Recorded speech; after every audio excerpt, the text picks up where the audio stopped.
साथियों नमस्कार, मैं आलोक त्रिपाठी अपने YouTube चैनल आलोक ज्ञानशाला में बहुत बहुत स्वागत करता हूं। इस चैनल पे मैं आपको क्लास 10th क्लास 12 का mathematics UP board NCERT book पढ़ाता हूं और क्लास 10th का फिजिक्स भी। तो आज जो मैं प्यारे बच्चों आपके लिए लेके आया हूं वो क्लास 10th का मैथमेटिक्स है, जिसमें हम लोग का टॉपिक चल रहा है ट्रायंगल यानी त्रिभुज। और त्रिभुज के हम लोगों ने 4 थ्योरम प्रूफ कर लिए हैं। आज हम लोग पढ़ेंगे प्रमेय 6.5, जिसका स्टेटमेंट है प्यारे बच्चों साधारण प्रतिज्ञा। स्टेटमेंट है इसका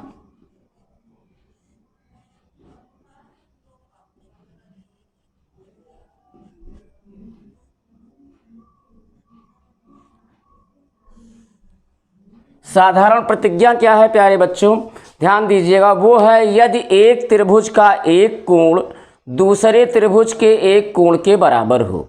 यदि एक त्रिभुज का एक कोण दूसरे त्रिभुज के एक कोण के बराबर हो और उन कोणों को बनाने वाली भुजाएं समान अनुपात में हो तो दोनों त्रिभुज समरूप होते हैं।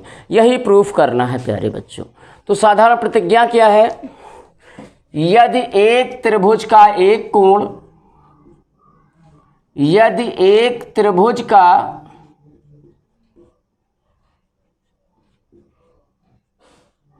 यदि एक त्रिभुज का एक कोण दूसरे त्रिभुज के एक कोण के बराबर हो, दूसरे त्रिभुज के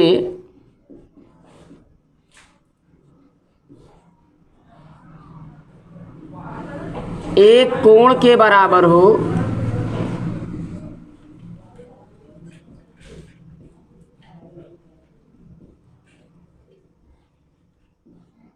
हाँ प्यारे बच्चों, साधारण प्रतिज्ञा क्या है? यदि एक त्रिभुज का एक कोण दूसरे त्रिभुज के एक कोण के बराबर हो और उन कोणों को बनाने वाली भुजाएं और उन कोणों को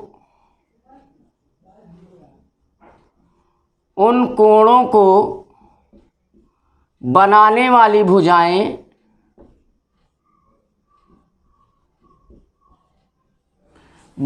वाली भुजाएं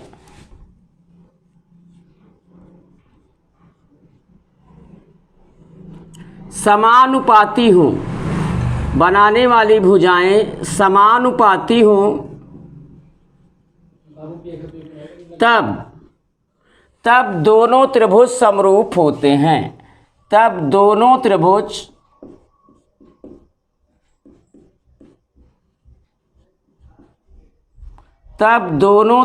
समरूप होते हैं।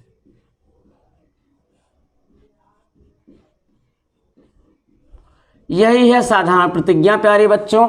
ध्यान से देखिए क्या है। यदि एक त्रिभुज का एक कोण दूसरे त्रिभुज के एक कोण के बराबर हो और उन कोणों को बनाने वाली भुजाएं समानुपाती हों तब दोनों त्रिभुज समरूप होते हैं। हमने पहले भी आपको पढ़ के बोला था, क्या है आप देख सकते हैं। यदि एक त्रिभुज का एक कोण दूसरे त्रिभुज के एक कोण के बराबर हो और उन कोणों को बनाने वाली भुजाएं समानुपाती हों।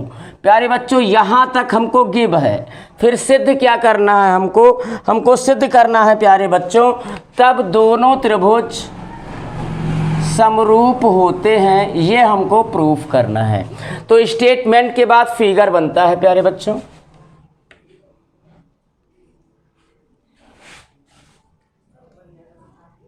स्टेटमेंट के बाद फिगर।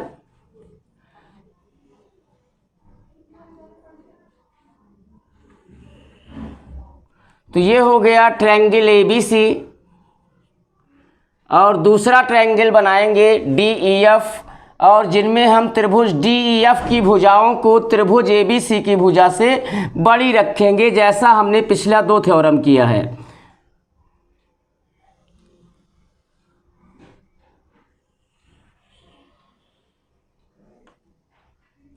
ये हो गया डी, ये हो गया ई और ये तीसरा शीर्ष हो गया प्यारे बच्चों एफ।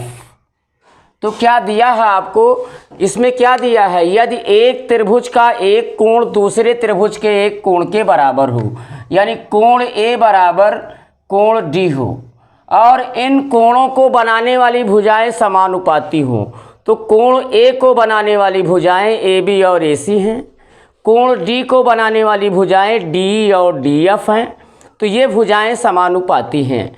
यदि एक त्रिभुज का एक कोण दूसरे त्रिभुज के एक कोण के बराबर हो और उन कोणों को बनाने वाली भुजाएं समान अनुपात में हो, तब ये दोनों त्रिभुज समरूप होते हैं, ये सिद्ध करना है।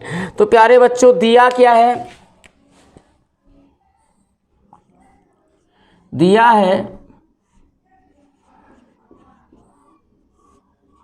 त्रिभुज ए बी सी और त्रिभुज डी ई एफ में, और त्रिभुज डी ई एफ में क्या दिया है कि angle A is equal to angle D, और एंगल ए को बनाने वाली भुजाएं कौन सी हैं प्यारे बच्चों, ए बी और ए सी, और एंगल डी को बनाने वाली भुजाएं कौन सी हैं, डी और ई एफ, यानी ये चारों भुजाएं क्या हैं, समानुपाती हैं, क्या हो जाएंगी, यानी और क्या दिया है आपको, ए बी अपान ए बी के संगत भुजा क्या होगी, D E, A B upon D E is equal to A C upon D F, यानी उन कोणों को बनाने वाली भुजाएं क्या हों, समानुपाती हों। इतना आपको दिया है, एक त्रिभुज का एक कोण दूसरे त्रिभुज के एक कोण के बराबर है और उन कोणों को बनाने वाली भुजाएं समान अनुपात में हैं। अब सिद्ध करना है, तो सिद्ध क्या करना है प्यारे बच्चों, सिद्ध करना है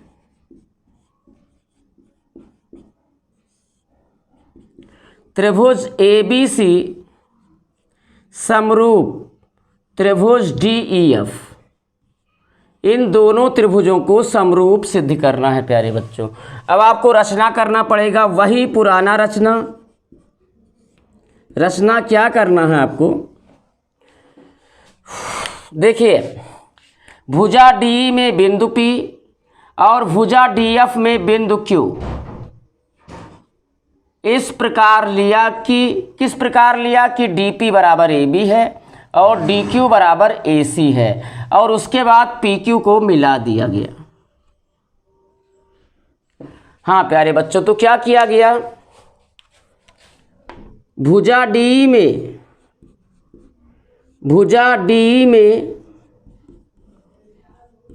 बिंदु P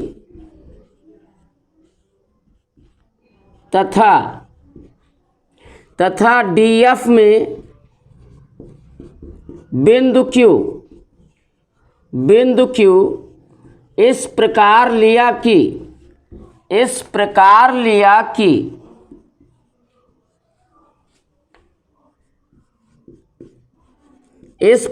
लिया कि DP बराबर AB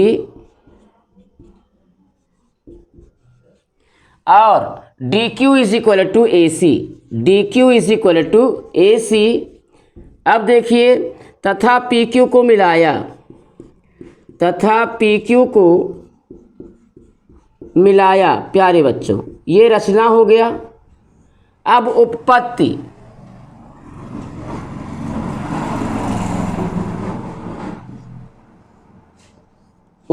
देखिए प्यारे बच्चों, हम क्या करेंगे, हमको ऑलरेडी दिया है कि A B upon D E is equal to A C upon D F, ये हमको दिया है।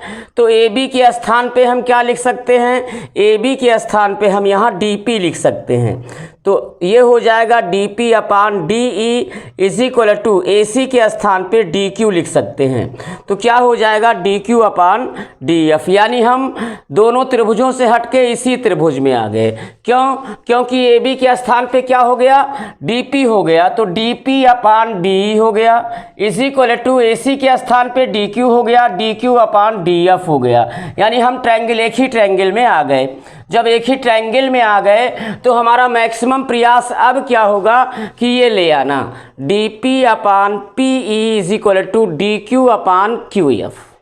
और अगर ऐसा आ जाता है तो ई रेखा EF और PQ समांतर हो जाएंगी, क्योंकि यदि कोई रेखा त्रिभुज की दो भुजाओं को एक ही अनुपात में विभाजित करे तो वह तीसरी भुजा के समांतर हो जाती है। तो इससे PQ और EF समांतर होगा। अभी दोबारा बताएंगे बच्चों कैसे। फिर इतना करने के बाद ये दोनों भुजाएं समांतर हो गई तो कोण E बराबर ये वाला कोण प्यारे बच्चों, ये वाला कोण इक्वल हो जाएगा और कोण F बराबर ये वाला कोण इक्वल हो जाएगा प्यारे बच्चों। अब इतना करने के बाद त्रिभुज ABC और त्रिभुज DPQ सर्वांगसम है, लेकिन हम यहाँ दिखाएंगे कैसे। AB बराबर DP रचना से कोण A बराबर कोण D दिया है, AC बराबर DQ। तो भुजा कोण भुजा सर्वांग समता से ये दोनों त्रिभुज सर्वांगसम हो जाएंगे। और जब ये दोनों त्रिभुज सर्वांगसम होंगे ABC और DPQ प्यारे बच्चों, तब इनके 6 अवयव बराबर, तीनों संगत भुजा बराबर, तीनों संगत कोण बराबर। और सर्वांगसम सिद्ध करने के बाद CPCT से एंगल B बराबर एंगल P होगा, लेकिन P बराबर E है इसलिए एंगल B बराबर एंगल E हो गया और एंगल C बराबर एंगल Q हो जाएगा। तो एंगल Q एंगल F के बराबर है तो C बराबर F हो जाएगा। अब त्रिभुज ABC में A बराबर D पहले से दिया ही था, B बराबर E हो जाएगा और C बराबर कोण F हो जाएगा। तो इससे सिद्ध हो जाएगा कोण कोण कोण समरूपता से कि दोनों त्रिभुज समरूप हैं। एक बार और अपने दिमाग में फिक्स कीजिए हमको करना क्या है। हमको फर्स्ट ऑफ ऑल जो हमारा मेन मोटो होगा वो PQ और EF रेखाओं को समांतर प्रूफ करना होगा। तो उसके लिए हमको क्या करना है, ध्यान दीजिए। हमको AB बटे D बराबर AC बटे DF दिया है, AB बटे D बराबर AC बटे DF दिया है। तो AB के स्थान पे हम क्या लिख देंगे, DP। तो DP अपान D और AC के स्थान पे क्या लिख देंगे, DQ, DQ अपान DF। और ऐसा रिलेशन बनाने के बाद हमारा प्रयास क्या होगा, ये लाना DP upon PE is equal to DQ upon QF। और जैसे ही हम ये ले आते हैं कि DP upon PE is equal to DQ upon QF, तो थेल्स के विलोम से, आधारभूत समानुपातिकता के विलोम से यदि कोई रेखा त्रिभुज की दो भुजाओं को बराबर अनुपात में विभाजित करे तो वह रेखा तीसरी भुजा के समांतर हो जाती है। तब PQ और EF समांतर हो जाएगा। और जैसे समांतर हुआ एंगल E एंगल P के बराबर होगा, एंगल Q एंगल Q के, एंगल F एंगल Q के बराबर होगा। अब त्रिभुज ABC और DPQ ऑलरेडी सर्वांगसम है, लेकिन यहाँ हम दिखाएंगे। तो अगर ये सर्वांगसम है तो इनके तीनों संगत भुजा बराबर होगी, तीनों संगत कोण बराबर होगा। तो CPCT से हम क्या ले लेंगे, एंगल B बराबर एंगल P और एंगल P E के बराबर है, एंगल E के बराबर है, इसलिए एंगल B बराबर एंगल E हो जाएगा। और एंगल C बराबर एंगल Q होगा CPCT से, तो QF के बराबर है तो एंगल C एंगल F के बराबर हो जाएगा। अब त्रिभुज ABC में एंगल A बराबर एंगल D दिया है, B बराबर angle B equal angle E proof हो गया, एंगल C बराबर एंगल F प्रूफ हो गया प्यारे बच्चों। तो यदि इसलिए कोण कोण समरूपता से दोनों त्रिभुज समरूप हो जाएंगे। यदि दो त्रिभुजों के संगत कोण बराबर हों तब दोनों त्रिभुज क्या होते हैं प्यारे बच्चों, समरूप होते हैं। यह प्रूफ किया जा चुका है और इसी से ये लग जाएगा। तो आइए प्रूफ करते हैं। अब देखिए AB ये आपको दिया है, इसको यहाँ उतार लाइए। क्या दिया है, AB upon DE is equal to AC upon DF। अब देखिए प्यारे बच्चों, AB के स्थान पे हम लिख सकते हैं, AB के स्थान पे हम लिख सकते हैं DP upon DE is equal to, AC के स्थान पे लिख सकते हैं DQ अपान DF। क्यों, बिकॉज ऑफ DP बराबर AB और DQ बराबर AC। AB के स्थान पे आपने क्या लिखा, DP लिखा और AC के स्थान पे DQ लिखा। बिकॉज ऑफ AB बराबर DP और AC बराबर DQ बाई कंस्ट्रक्शन, रचना से। तो प्यारे बच्चों हमको क्या लाना है, dp upon P is equal to D Q upon Q F. तो dp अपान पी तभी आएगा, dp तभी आएगा जब dp सेफ रहे, और dq तभी आएगा जब dq सेफ रहे। तो प्यारे बच्चों ये तभी सेफ होगा जब dp हर में आएगा, नहीं जैसे ही हम एक जोड़ेंगे या घटाएंगे ये dp आपका क्या हो जाएगा, घट के या जुड़ के कुछ और ही हो जाएगा। तो dp और dq वही रहे, उसके लिए इसको हर में होना चाहिए। अब आप क्या कीजिए, रिवर्स कर दीजिए, यानी विलोमानुपात लगा दीजिए। तो क्या हो जाएगा, de upon dp is equal to df upon dq। अब प्यारे बच्चों एक घटाइए, d में से dp घटेगा तो p आ जाएगा, तो एक घटा दीजिए तो क्या हो जाएगा प्यारे बच्चों, de upon dp -1 is equal to df upon dq -1। एक घटाने पर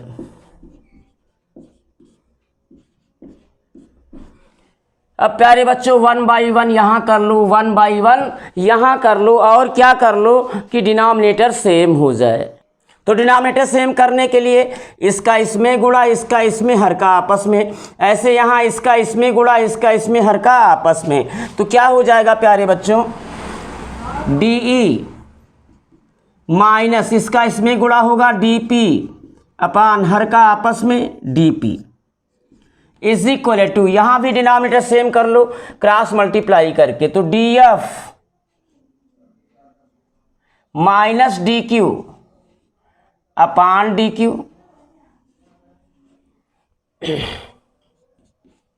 हाँ प्यारे बच्चों, अब माइनस कीजिए, d में से dp घटाइए, d में से यानी पूरी रेखा में से dp को माइनस करेंगे तो p आ जाएगा। क्या आ जाएगा प्यारे बच्चों, p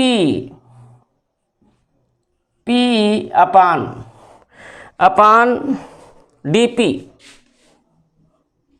is equal to df में से dq घटाइए, df में से dq माइनस करेंगे qf आएगा, qf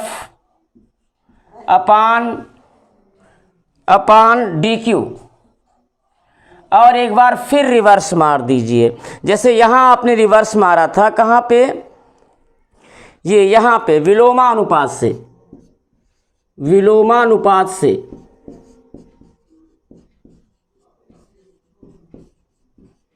ऐसे एक बार फिर विलोमानुपात से यहाँ रिवर्स मारिए प्यारे बच्चों। तो क्या हो जाएगा, dp upon p is equal to dq upon qf।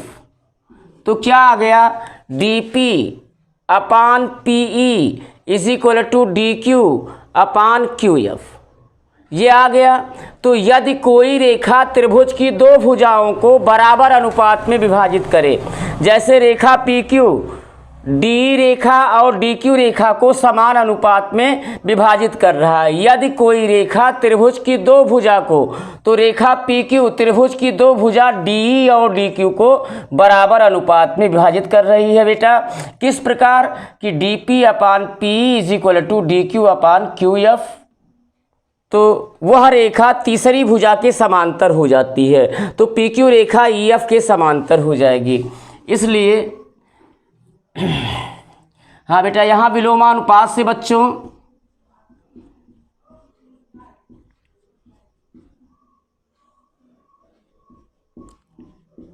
अब देखिए, तो आधारभूत समानुपातिकता के विलोम से, यानी थेल्स के विलोम से, आधारभूत समानुपातिकता के विलोम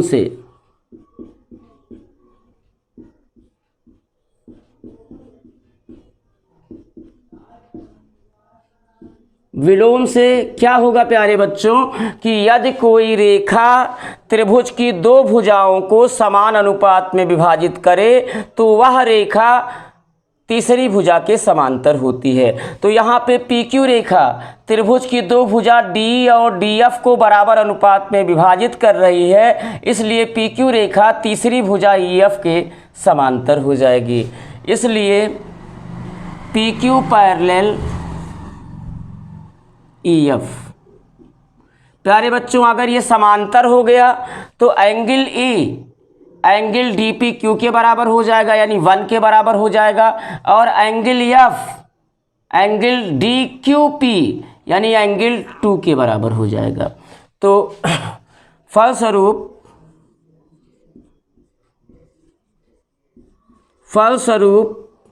angle E is equal to angle 1 और angle F is equal to angle 2। क्योंकि ये संगत कोण है प्यारे बच्चों। कैसे कोण हैं? संगत कोण हैं और संगत कोण बराबर होते हैं। तो इसको इक्वेशन फर्स्ट कर दीजिए और इसको सेकंड कर दीजिए।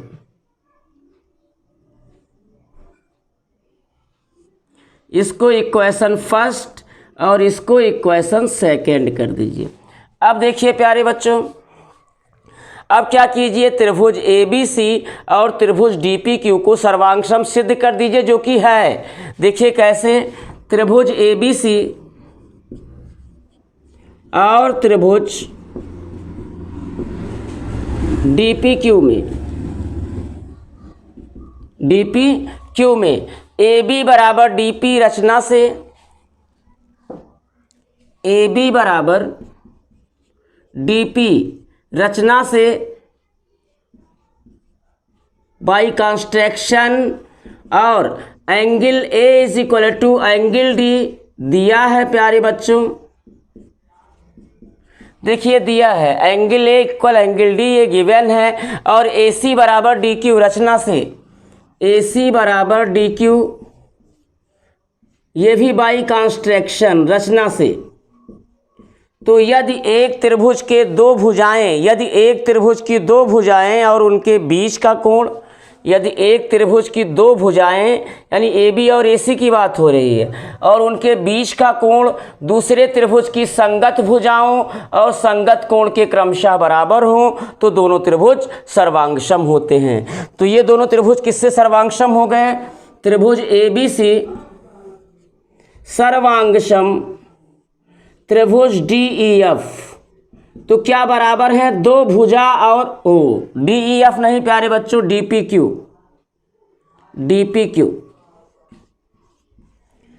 और क्यों ये सर्वांगसम हुए हैं? किस दशा से हुए हैं? दो भुजा बराबर है और एक कोण बराबर है, यानी कि भुजा कोण भुजा यानी side angle side, SAS side angle side सर्वांग समता से, भू को भू सर्वांग क्षमता से,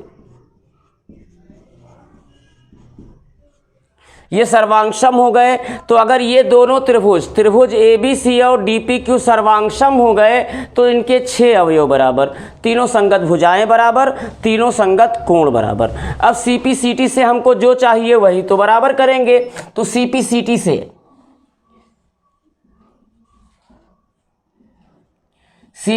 से हो जाएगा प्यारे बच्चों angle B is equal to angle 1, और angle B is equal to angle 1 को हम इक्वेशन फर्स्ट से लिख सकते हैं एंगल E, और त्रिभुज ABC का कोण C बराबर त्रिभुज DPQ का कौन सा कोण? कोण 2। हाँ बेटा, ये फर्स्ट से प्यारे बच्चों, और angle C is equal to angle 2 को इक्वेशन सेकेंड से हम लिख सकते हैं एंगल F। अब देखिए त्रिभुज ABCDEF में आइए, एंगल A बराबर एंगल D दिया है और एंगल B बराबर एंगल E अभी प्रूफ हुआ, एंगल B बराबर एंगल E और एंगल C बराबर एंगल F अभी प्रूफ हुआ सेकेंड से। तो यदि दो त्रिभुजों के संगत कोण बराबर हों तो दोनों त्रिभुज समरूप हो जाएंगे। इसलिए कोण समरूपता से, कोण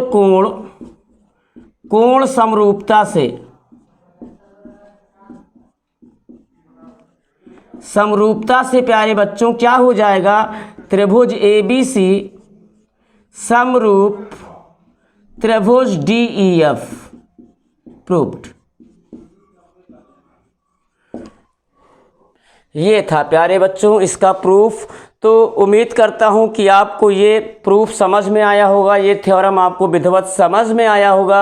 अगर आपको समझ में आया है तो इस वीडियो को लाइक कीजिए, सब्सक्राइब कीजिए और आगे के भी थ्योरम आपको मिलते रहें, इसके लिए बेल आइकन को दबाना ना भूलिए। धन्यवाद।